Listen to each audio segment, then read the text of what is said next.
The rain had been falling since morning, turning Maple Street into a ribbon of wet asphalt and reflections.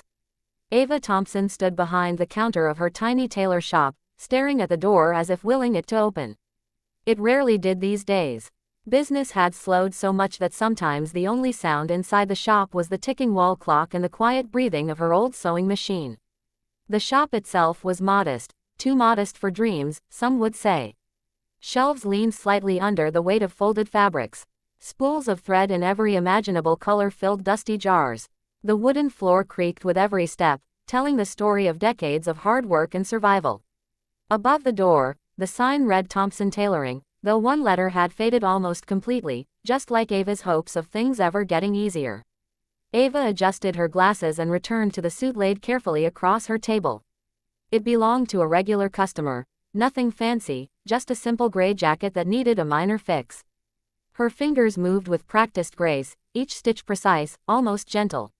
Sewing was more than a job for her, it was a language she spoke fluently, passed down from her grandmother, who had taught her that every stitch carried responsibility. As she worked, her mind drifted to the unpaid bills tucked away in a drawer beneath the counter. Rent, electricity, fabric suppliers. She sighed quietly, pushing the worries aside. Stress never improved craftsmanship. The bell above the door rang suddenly. Ava looked up, surprised. Customers rarely came during rainstorms. A man stepped inside, shaking water from his coat. He was tall, well-dressed, and carried himself with an ease that suggested confidence, no, authority. His suit was expensive, clearly custom-made, but something about it was off. Ava noticed immediately. The sleeve seam had split just slightly, but enough to be obvious to someone with a trained eye. "I'm sorry to bother you so late," the man said, his voice calm but tired. "I was told you're the best tailor in this area." Ava blinked, caught off guard. I do my best," she replied, standing up. "How can I help?" He placed the suit jacket gently on the counter. "I have an important meeting tomorrow morning. This tear happened just an hour ago. Every other shop I went to was closed." Ava examined the fabric closely. Italian wool, high quality, expensive, the kind of suit her shop almost never saw. "I can fix this," she said after a moment. "It won't take long." The man exhaled in relief. "Thank you. I was starting to think I'd have to cancel the meeting." As Ava worked, the man glanced around the shop, taking in the worn furniture and old tools. "You've been here a long time," he said. "Almost 12 years, Ava replied without looking up. "My grandmother ran this place before me." He nodded, watching her hands. "You're very careful. Most people would rush a job like this." She smiled faintly. "Some things shouldn't be rushed." Minutes passed in comfortable silence, broken only by the soft rhythm of the needle. When Ava finished, she trimmed the thread and held up the jacket. The seam was invisible, as if it had never been damaged. "There," she said. "Good as new." The man slipped the jacket on, checking his reflection in the cracked mirror by the wall. His eyebrows lifted slightly, impressed.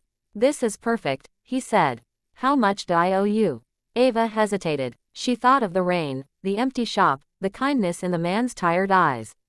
Then she shook her head. "No charge," she said quietly. "It was a small fix." The man turned to her slowly. "Are you sure?" "Yes," Ava replied. "Consider it goodwill." For a long moment, he simply looked at her. Then he smiled, not the polite smile of a customer, but something deeper. "Thank you," he said. "You have no idea what this means." He left soon after, the bell ringing softly behind him. Ava watched the door close, unaware that this simple act, this one free repair, had just set something extraordinary into motion. Outside, the rain began to ease. And somewhere across the city, a billionaire had just met a tailor who reminded him what kindness looked like. The next afternoon moved slowly, as if time itself had grown tired.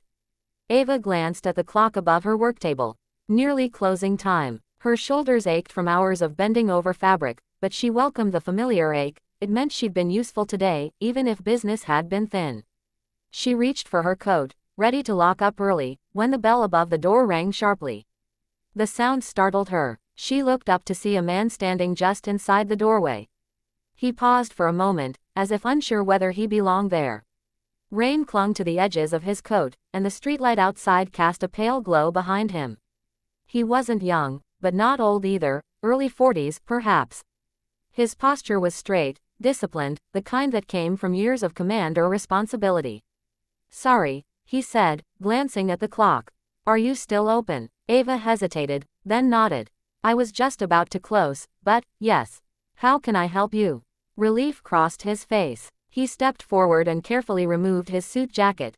That was when Ava noticed it, an ugly tear along the sleeve seam. Not large, but noticeable. The kind of damage that ruined an otherwise flawless suit. "I had an accident," the man said, laying the jacket on the counter. "Tomorrow morning is important. I don't need it perfect. Just wearable." Ava lifted the jacket, feeling the weight of the fabric in her hands. This wasn't just any suit. The wool was soft, smooth, expensive, custom-made, without question. Her fingers traced the torn seam instinctively. "This can be fixed," she said with certainty. The man nodded, tension easing slightly.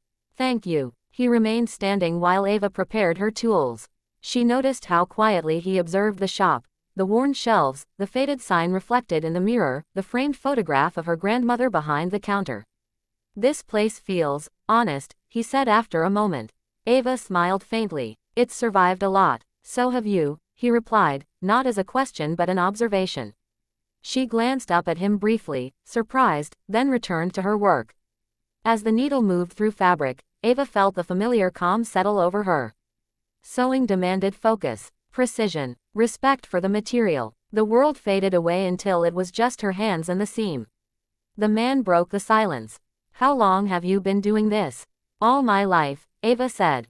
"Officially, since my grandmother passed and left the shop to me." "That's rare these days," he said. "People don't hold onto things like this anymore." "Some things are worth holding onto," Ava replied. He considered her words carefully, as if storing them away. When Ava finished, she trimmed the thread and smoothed the sleeve. The repair was invisible. She handed the jacket back to him. He slipped it on, rolled his shoulders, checked the sleeve. For the first time since he'd entered, he smiled genuinely. "It's flawless," he said quietly. Ava nodded. "I'm glad." He reached for his wallet. "Please, what do I owe you?" She shook her head before he could open it. "Nothing." He froze. "Nothing. It was a small repair," she said. "And you looked like you needed a bit of luck today." The man studied her face, searching for sarcasm, pride, or hidden motive. He found none. "You don't know who I am," he said slowly. "No," Ava replied. "And it doesn't matter." For a long moment, the shop was silent except for the rain tapping against the window. Then the man closed his wallet and placed it back into his pocket. "Thank you," he said. His voice was different now, lower, sincere. "You've reminded me of something I'd forgotten." He turned toward the door, then paused. "What's your name?" he asked. "Ava." He nodded. "Ava, I won't forget this." The bell rang softly as he left. Ava locked the door behind him, unaware that she had just repaired more than a suit. She had repaired something unseen, something powerful. Across the city, Daniel Whitmore stepped into his car, glancing once more at the flawless sleeve. And for the first time in years, he smiled, not because of wealth or power, but because of kindness freely given. The next morning began like any other. Ava unlocked the door to her shop just after sunrise, the cool air rushing in as she flipped the sign to open. She swept the floor, wiped the counter, and started the kettle for her morning tea. Outside, Maple Street was already waking up, buses groaning, shopkeepers lifting metal shutters, life moving forward as it always did. Nothing felt unusual, until the cars arrived. At exactly 9 o'clock, 3 black sedans rolled to a smooth stop in front of Thompson Tailoring. Their engines purred softly before going silent. Ava looked up from her counter, her heart skipping a beat. Cars like that never stopped here. Not on this street. Not for her. The doors opened. Men in dark suits stepped out, polished shoes, briefcases, calm expressions. Lawyers. Ava knew instantly. Her stomach tightened. One of them entered the shop. "Good morning," he said politely. "Are you Miss Ava Thompson?" Ava swallowed. "Yes. Is something wrong?"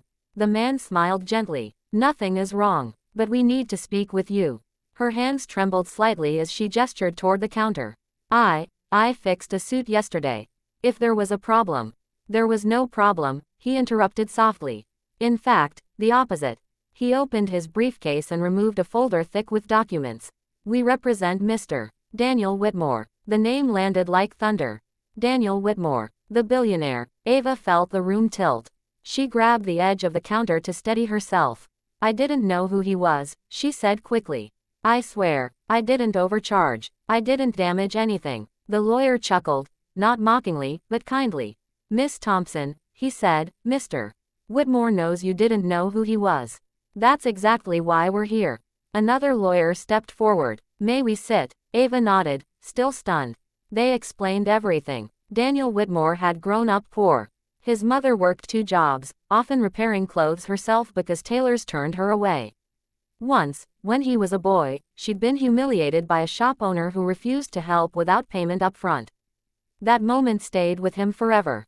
Yesterday, when Ava repaired his suit for free, it reopened an old memory, but this time, with a different ending. He didn't see charity, the first lawyer said. He saw character. Ava's eyes filled with tears. I was just being kind. That, the lawyer replied, is exactly the point. They slid the folder toward her. Inside were documents she barely understood at first. A business grant, a full renovation plan for her shop, new industrial sewing machines, a long-term contract to tailor suits for Whitmore's charitable foundation, and a partnership offer, one that would secure her future. Ava's breath caught. This must be a mistake. There is no mistake, the lawyer said.